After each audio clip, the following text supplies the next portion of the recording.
Xin chao, what's up everybody? Alright, in this video today, as you can see on screen, the talk of the news and the talk of all social media currently in Saigon, Ho Chi Minh City, is the foreigners graffitiing the walls over on the main drag.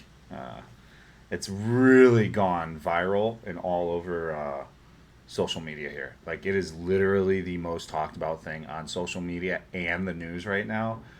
Every single news, it's like in the number one, two, three, or four thing. It's number three on the all most viewed news right now on Two Troy News. So, I've covered the graffiti videos before. Let's see if I come up. Graffiti Saigon video. Oh, there I am. What do you know? Help secure your Right website here. with GoDaddy. Encrypt your website's data. So, I mean, if you want to watch that video, you're more than welcome to go watch that video. I encourage you that you do if you want to see about how much graffiti is actually in the city. Now, in this video, it's pretty interesting. I think I even argued with some people because I was like, there's no way. What's up? Hold on. Can't wait to get back to painting there. This guy right here. Graffiti has been going on in Saigon for years now, and some of the regular go bombing in broad daylight. Can't wait to go back to painting there. So I think you're getting a big... There's some more comments in here, too.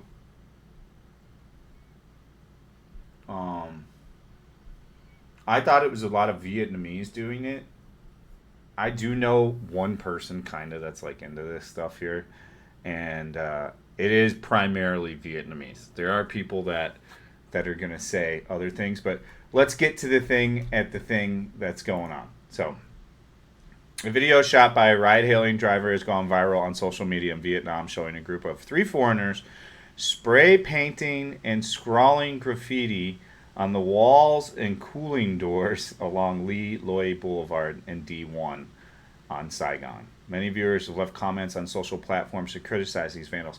Now, there was a video up yesterday, which I was just trying to look for the past hour. It delayed the whole filming of this video. I watched the whole video. It's a shame. I don't know why they pulled it off all social media, and they pulled it off all the news. I literally looked for 2 hours. If you have a link to the actual video, these people are pretty trash.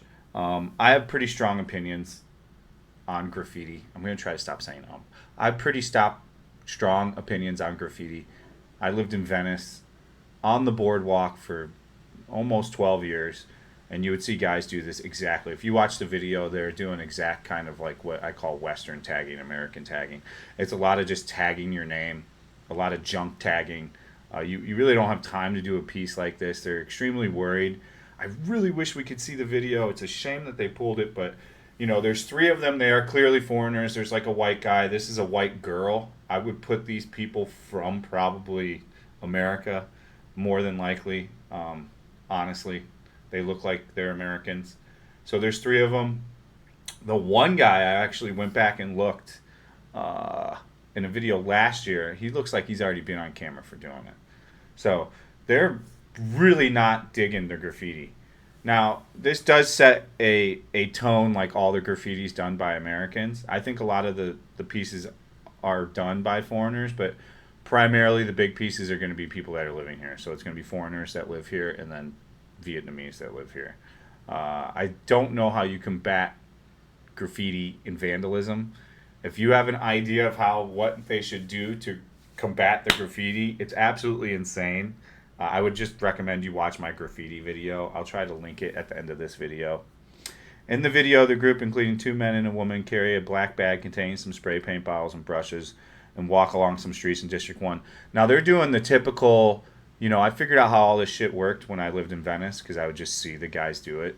And some of these dudes were real pieces of shit. I'm going to use some pretty aggressive language.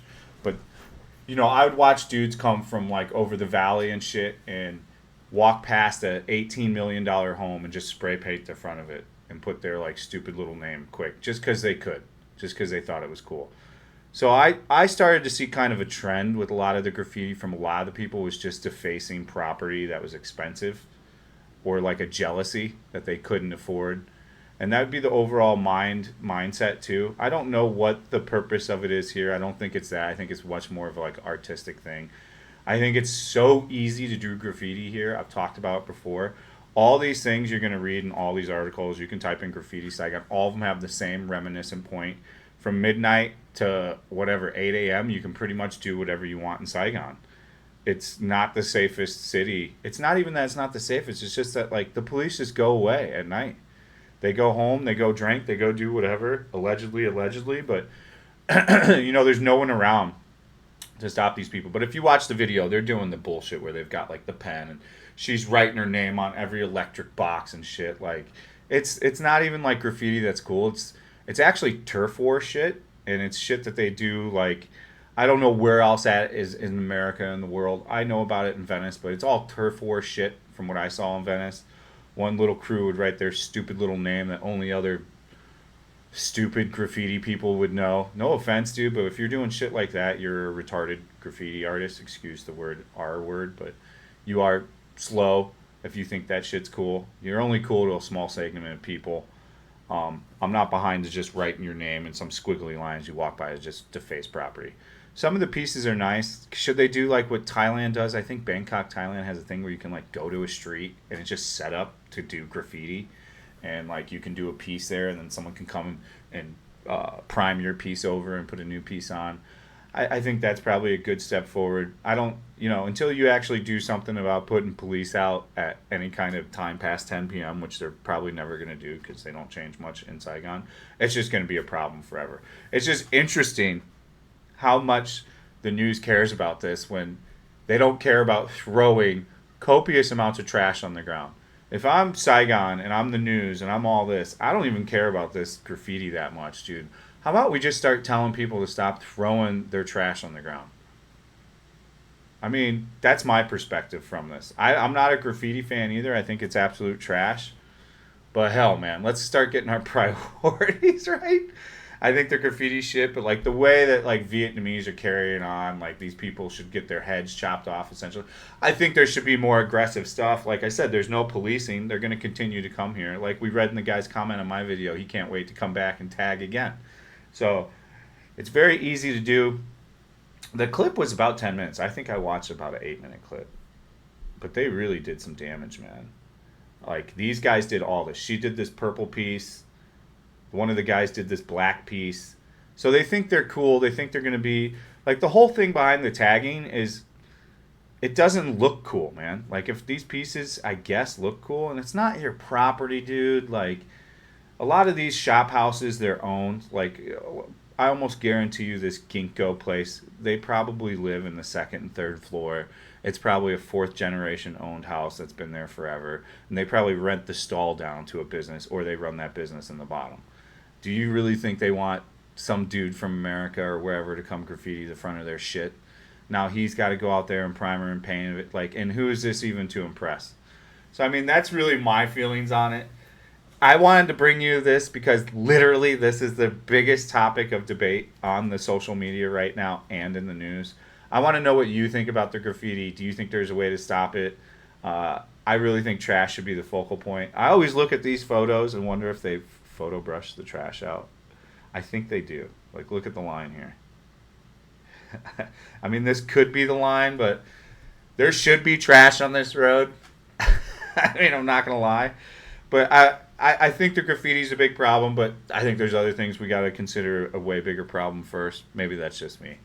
To finish off this video, try to guess how much you think private schooling is for like a high-end private school for like high school for a kid in Vietnam. So if you're in Hanoi or you're in Saigon, I think Hanoi is more expensive. Let me know in the comment section. Don't look it up. Just guess what you think it would cost per year to put your kid through a private school. You're going to be surprised to see how expensive it actually is. So this school actually looks really cool. It's Brighton College. I don't know credentials on colleges. It's got some J.K. Rowling inspired stuff. The price is, survey says, $32,000 per year per student. Get the F out of here. In Vietnam, you want me to pay $32,000 a year to send my student to go to school?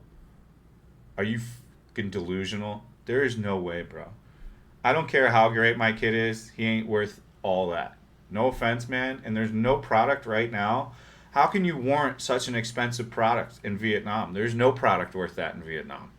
You know, we're gonna do these videos on the housing bubble bust right now that's happening with all these expensive apartments. And what's happened with all these expensive apartments is they were oversold at these crazy prices because Vietnam just isn't ready for these kind of sustainable prices. Yeah, you're gonna have people in here. If you look at these kids, they all look super affluent, dude. They've got rich parents probably at very high end jobs at different corporations, like, you know, super high end stuff. Like, look how affluent and well off these kids are. These kids are all dressed very well, very nice haircuts. They probably all got iPhone 15s. If their parents can afford, you know where I'm going here with all this. But it's just we're not product ready for these pricings yet in Vietnam, in my opinion. Like, look at this shit. This is wild. This is like Korea stuff, man. I get it, but you know, the problem you're going to see with this housing thing is they're trying to sell all these units for $500,000 to $1 million, and nobody's renting them. And then the landlord that doesn't want to do an Airbnb has to take a huge hit and rent it for way under. Like, you're looking at, for the average apartment right now, if you buy it at like their $500,000 to $1 million, you're looking at like a 15 to 20 year ROI on an apartment that's not going to be worth shit after 15, 20 years because the build quality in Vietnam simply is just not there. So it's just I don't even understand why you would even invest in an apartment here in almost any degree. It's doesn't seem viable at any way until they can even get a build quality up. So I mean, we're going to talk about this in other videos. Of course, I love Vietnam. I love Saigon. I just like bringing to you what's in the news. Graffiti, I don't know if there's any way to solve it.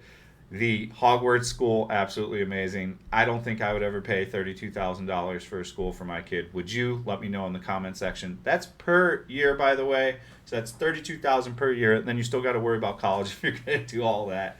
If you want to see extra content, if you want to rent an apartment, go sign up for the Patreon. That's available down there below. If you want to see me live stream, that's at kick.com/fatandbroke. As ever, I hope you guys all have a fantastic day. Stay frosty. We'll see you on the next one.